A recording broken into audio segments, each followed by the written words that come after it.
Select everything, move it up here.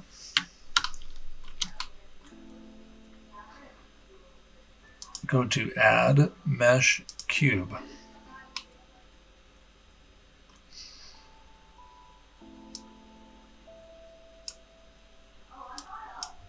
Scale it so it's a bit wider, and then I'm going to just type S to make it overall a bit bigger. That looks good.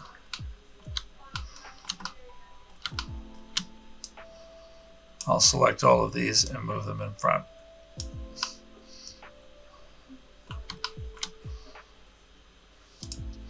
Let's move this piece back.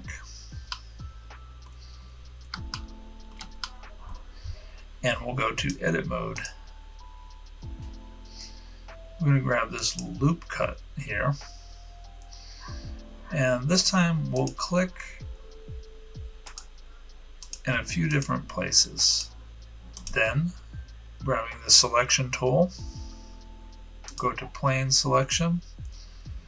We're going to shift select both of these, type E, and we'll extrude. Select both of these by holding down Shift,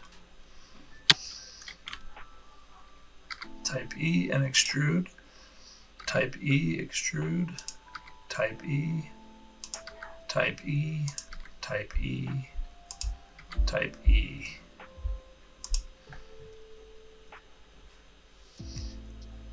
Now select this E to push it in. We'll create these bad edges. We don't want those. Alt E or Option E will extrude manifold, and then we can push those in. Alt Option E, extrude manifold. Alt Option E, extrude manifold. You can do them all at the same time too. Alt Option E, extrude manifold, and bring them in. If you want to curve this surface,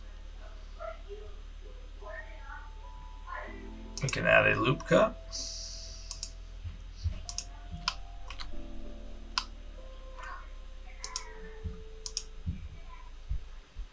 And then with the transform tool, select it, pull it out,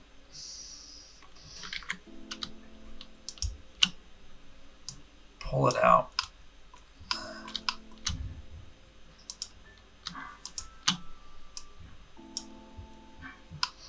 I'm going to keep holding Shift so I get all of them selected, and then Control B to bevel. And I'm going to roll my mouse wheel until I get something that looks nice.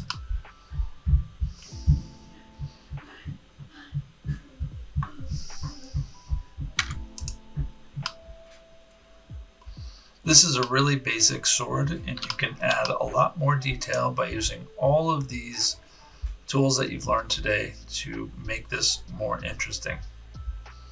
Make yours look like mine.